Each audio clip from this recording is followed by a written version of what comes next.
Actual voting వేరు. అందువల్ల mode of the nation, mode of the politics మాత్రం మారిపోతుంది ఈ ఫలితాలను బట్టి. కానీ అల్టిమేట్గా మళ్ళీ తర్వాత ఎవరు గెలుస్తారనేది ఇప్పుడే మనం అంచనా వేయలేం. ఇక తెలంగాణలో బీసీలకు స్థానిక సంస్థల ఎన్నికల్లో 42% రిజర్వేషన్లు కల్పిస్తూ రేవంత్ ప్రభుత్వం తీసుకున్న నిర్ణయంపై, అలాగే ఇచ్చిన జీవోపై ఇవాళ సుప్రీంకోర్టులో కీలకమైన విచారణ జరగబోతోంది సార్. సుప్రీం తీర్పు ఏ రకంగా ఉంటుంది అనే దాని మీద ఉత్కంఠ కూడా నెలకొన్న పరిస్థితి. సో బీసీలకు రిజర్వేషన్ల అమలులో రైజ్ అయ్యే రాజ్యాంగపరమైన అంశాలేంటి, ప్రశ్నలేంటి సార్? అంటే రాజ్యాంగపరమైన ఫండమెంటల్ అంశం మీకు 50% లిమిట్ దాటుతుంది. ఎందుకంటే సుప్రీంకోర్టు అనేక తీర్పుల్లో ఈ అంశాన్ని స్పష్టంగా చెప్పింది, 50% మించకూడదు అని. ఒక రకంగా 50% limit is part of the basic structure. అంటే రైట్ టు ఈక్వాలిటీని దృష్టిలో పెట్టుకొని ఈ 50% లిమిట్ ఇచ్చింది. ఇందిరా సహాని మండల్ కమిషన్ తీర్పుగా చెప్పబడే అత్యంత ప్రాముఖ్యత కలిగిన సుప్రీంకోర్టు తీర్పులో కూడా 50% దాటకూడదు అని చెప్పింది. దానికి రీజనింగ్ కూడా ఏమిచ్చిందంటే right to equality fundamental right, reservation exception, exception can never be above the rule అని సుప్రీంకోర్టు స్పష్టంగా చెప్పింది. అలాగే రైట్ టు ఈక్వాలిటీ అనేది భారత రాజ్యాంగంలోని ఫండమెంటల్ రైట్.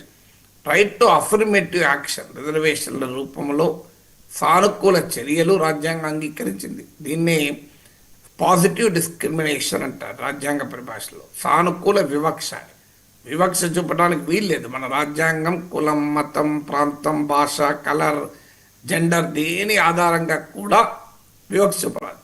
కానీ రిజర్వేషన్లు ఎందుకు అంగీకారమైంది అంటే దీన్ని సానుకూల వివక్ష అంటారు. అంటే సమానత్వాన్ని సాధించే క్రమంలో రాజ్యము చూపేటువంటి సానుకూల వివక్ష.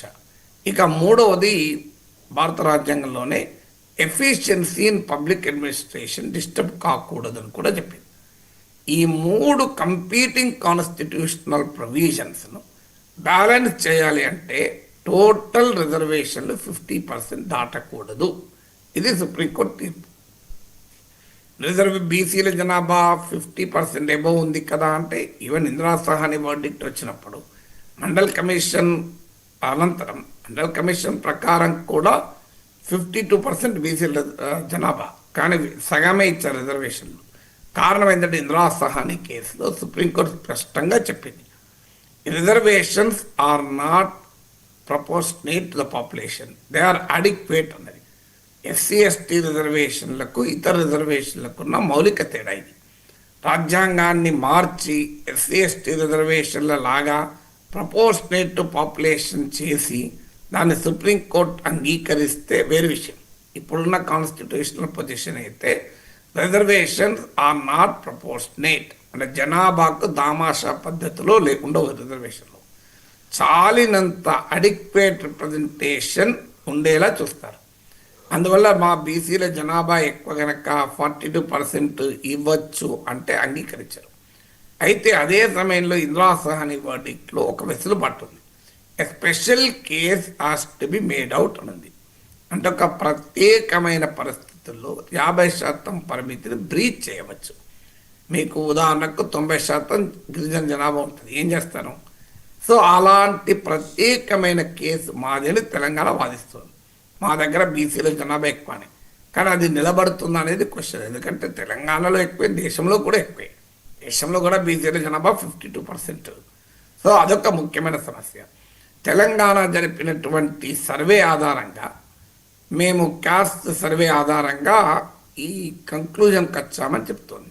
దాన్ని సుప్రీంకోర్టు అంగీకరించాలి. ఎందుకంటే ఏ ఎంపరికల్ ఎవిడెన్స్ లేకుండా రిజర్వేషన్లు ఇవ్వరాదు అనేది సుప్రీంకోర్టు తీర్పులు. సో ఈ ఎంపరికల్ ఎవిడెన్స్గా ఇది ఉపయోగపడుతుందా? మాది శాస్త్రీయ సర్వేని కాంగ్రెస్ ప్రభుత్వం చెప్తోంది, కాదని బీజేపీ లాంటి పార్టీలు, బీఆర్ఎస్ లాంటి పార్టీలు ఆరోపిస్తున్నాయి. అందువల్ల ఈ 42% రిజర్వేషన్లకు ప్రాతిపదికగా ఎంచుకున్న సర్వే యొక్క ఎంపరికల్ స్టాండర్డ్స్ను కోర్టు అంగీకరించాలి. సో ఇదొక సవాల్.